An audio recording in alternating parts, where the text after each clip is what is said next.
Your father died when you were only 12, and you've said that those few years after his death really marked you, and it was around then that you turned to writing, poetry. Why writing, do you think? Well, I think in our house, you were meant to study. The whole idea of you was that you were meant to be sort of channeled and funneled into this, doing exams, doing well in them, and getting a really good job. And that, my sisters were great, and they were always their A's and A plus, everything. I was, I found it difficult to concentrate on things that didn't interest me. And so in that room, you were sent into a room on your own for about 2 or 3 hours every evening to study. And people presumed, they were great, they just presumed you were studying. And I started to write poems. And I often wrote them one every evening. But they were no good or anything, but nonetheless, that's what I did. And I really cared about it. And I began to read poetry, finding poems in anthologies to see what it's just there were some poems that really, really meant a great deal to me in those few years between the ages of 12 and 15.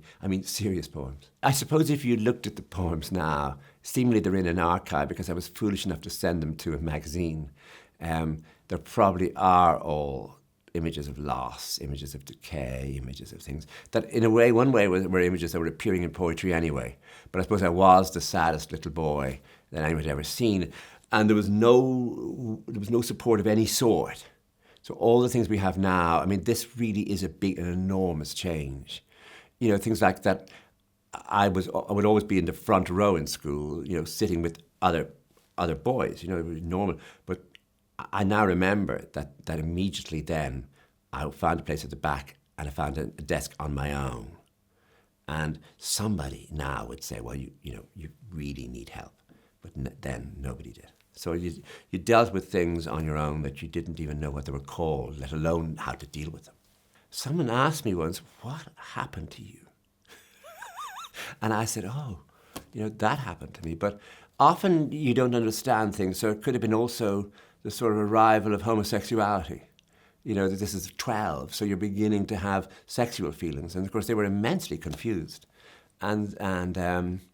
So yeah, you're with this, I think, psychic wound, and the psychic wound becomes a source of energy, so that you wouldn't be without it, in the sense that I don't know what sort of books I might have written had it not been there.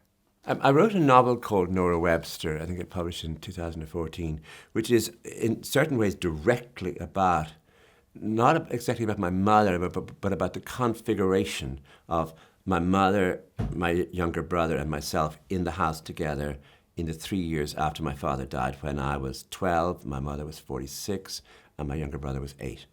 And a lot of the small things in that are absolutely from what happened. Other things are just made up because you need certain things for a novel.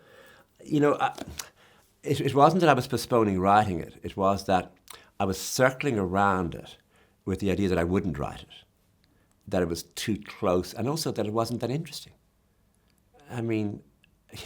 This house, these 3 people, nothing much happens. It's called grief, but it isn't really. It's called sadness. So that you're dealing with what's grey.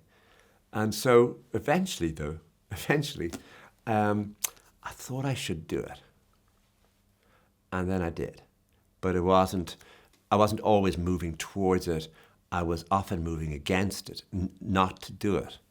And when the book was coming out, I realized I had a problem now, in that there's a problem with the novel now, no matter what anyone says, which is its commercialization.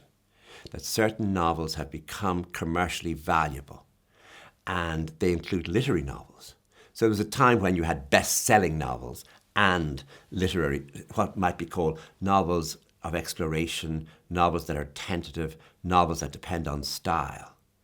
Now, sometime in the 1980s or 90s, it was an attempt to merge the two. And so you got this thing of, you could get 3 books for the price of 2, or 1 book and half price for the other. The books that were selling were on the tables. The books that were on the walls of a bookshop were almost decorative. It was all about what was new, what was hot. Now, as Nora Webster was coming to be published, I realized this is really disturbing. The fact that this book, and the prizes are book prizes, literary prizes. So I asked the publisher as a special favour, and they foolishly agreed that could we publish the book on the day after eligibility for the Booker Prize of that year. So in other words, I think the cut-off date was maybe the 8th of September, and my book was published on the 9th. So that was lovely because it just meant that I didn't have to think, I am taking something that was so hard for everyone to deal with, that was so delicate, that was so fragile, from my own life and my brother's, and they both had died, my brother and my mother, and I thought, actually, this is not something I want to be in a big hall with. If my book won or didn't win, or was a runner-up, I just thought, for once, could I not have that? And so it was lovely because I had a lovely autumn where I didn't have to think about it. I thought I'd done something just to keep the book pure. You know, it's easy for me to write about women because it's not women, it's one or two actual people who, when I started to write, say, the novel Brooklyn, Nora Webster, even the book of stories, Mothers and Sons, it was the time after my mother had died and her sisters had died, and my auntie Kathleen, my father's sister, all of whom were around the house all the time when I was growing up, and I was very close to them. All of them had just died. You know, in that decade, all of them died. And therefore, what the books were really not about women, but about lying in bed thinking, I wonder if my Auntie Harriet, if she'd gone to America, what it would have been like for her. Just that simple thought would have been one of the inspirations for Brooklyn.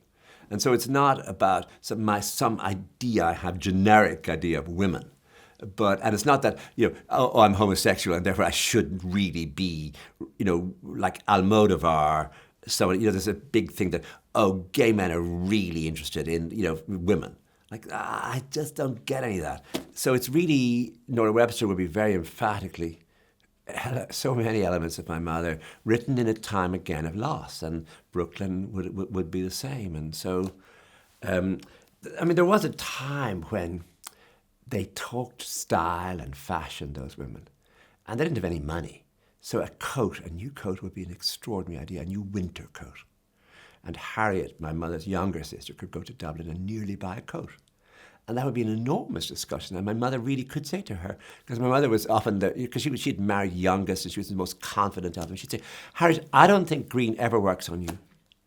And Harriet could say, well, but I mean, and then they would all discuss it. And I would be on the floor sitting there watching them all. Now, I think the distance between maybe becoming a novelist and just listening is that you would not only go downstairs and think, I could go in next door and I could tell Mrs. Hayton that about Harriet's coat. Now, you say you're 5 or 6 years old, but I could also tell Mrs. Hayton that Harriet actually bought a fur coat in Dublin. And between hearing it and telling Mrs. Hayton, you had completely changed it, so that your mother would say, did you tell Mrs. Hayton that Harriet bought a fur coat? And so I'm talking about that idea of moving from hearing the news to transforming the news. But in the meantime, the men are downstairs and they're talking, they're barely talking, they're smoking and they're grunting and they're talking about football or something. A few years ago in China, a young woman stood up in an audience and she was some sort of PhD student in China. She said, you have used characters from some of your earlier books in your new books as though they're, and she spoke as though I'd stolen them. But this is a tremendous amount of pleasure you get from taking a minor character or a serious character from an early book and putting them into a new book. For example, there's a moment where Nancy in Long Island, she just goes for a walk. She's trying to lose weight and she still has to buy her costume for her daughter's wedding, and she meets coming towards her. And for me, this is an enormously powerful moment because it isn't just Nora Webster and her sister Catherine. It's a version of my mother and my Auntie Maeve. And my Auntie Maeve would know more about style than my mother. And they have gone for a walk down the prom in Enniscorthy by the river. It's called the prom. It's the promenade by the river. And they're coming towards her. Now, for me, I don't know if it shows in the prose. It shouldn't. Or if it shows anywhere. But for me, it's an extraordinary moment of energy when I have these two figures, not only from a novel, but from the life before the novel coming, and my mother doing what she would often do with someone, just looking at them for a while my Auntie Maeve would be all friendly and yes, I know where you could get your costume. And it's a funny business, that, because what I'm trying to do as well is keep the prose down, like not go into sort of shimmering tones about this moment. But for me, it has all of those shimmering feelings. I think it's as though in writing, say, 10 or 11 novels, each one becomes a reply to the previous one. And I find writing the Irish or the Enniscorthy novels, I didn't plan it like this, but I found writing them very emotionally draining. I thought, I never want to go near that again. I don't want to touch it. I feel also that it's delicate material, and going in with it and making narrative from it and publishing it is itself a sort of slightly creepy activity, slightly dangerous, worrying. And when you do it, especially when I'd written, I think, The Blackwater Lightship was the one that really made me feel, I don't want to do this again. I certainly would have felt it with the Heather Blazing, my second novel, again dealing with very delicate personal matters. I don't want to do this again. And it was a very real idea. I don't want to do this again. And what happens, I suppose, then is, without deliberating too much, or without it being absolute strategy, if you don't say, this then will be followed by that it seemed so easy to write a novel about Henry James. Easy in the sense that you weren't raiding elements of your own past that were very delicate and fragile and unresolved, so that you then find that, of course, you end up using a whole lot of that same sort of stuff in the Henry James novel you didn't intend to do. And the same is true about the Thomas Mann novel, that it would have come, I think I wrote it after I wrote Nora Webster. So, how do you follow Nora Webster? Because, what you've written, there's no book you can write after Nora Webster that will deal with the same landscape. And so Thomas Mann became a great solution to that for me, that I got 3 or 4 good years out of it, just of feeling I was doing something useful without feeling there was this shadow on me that writing novels, creating fiction around areas that are so filled with unresolved emotion is not actually... it's not morally, I think, helpful. It's not. I'm not sure it's even right. You're getting something that belonged to other people, that was so delicate, so strange at the time, so filled with shadow, so unresolved, so personally wounding, so undealt with in so many ways, and so private. And you're publishing it, like you're publicizing it, you're changing it, you're fictionalizing it, you're putting shape on it, and you're going around the world doing readings from it. And there's something disgusting about that, no matter what way you look at it. That feeling, disgusting is maybe a bit strong, but if you look at it from someone else's point of view, after Nora Webster, if you said, well, it's dedicated, it's not even dedicated, I just put the name of my mother and her dates, and the name of my brother and his dates. If the two of them had said, you did what? You wrote about what? You didn't. Yes, I did. I suppose that's the piece of ice in the heart is it's the determination, it's the interest in saying, if I don't dramatize this, it will never be known. And somehow or other feeling a duty on one hand to write it, and a feeling that duty somehow is corrupted or is not exactly duty. It's something else. It's a search for notice. And I'm not sure that's a particularly admirable search. A novel, more than any other form, can show you what someone is thinking and then show you what they're saying and the distance between the two. Now that can become an extraordinarily powerful tool if even the person who's keeping the secret doesn't even almost know. They automatically say the opposite to what is really occurring.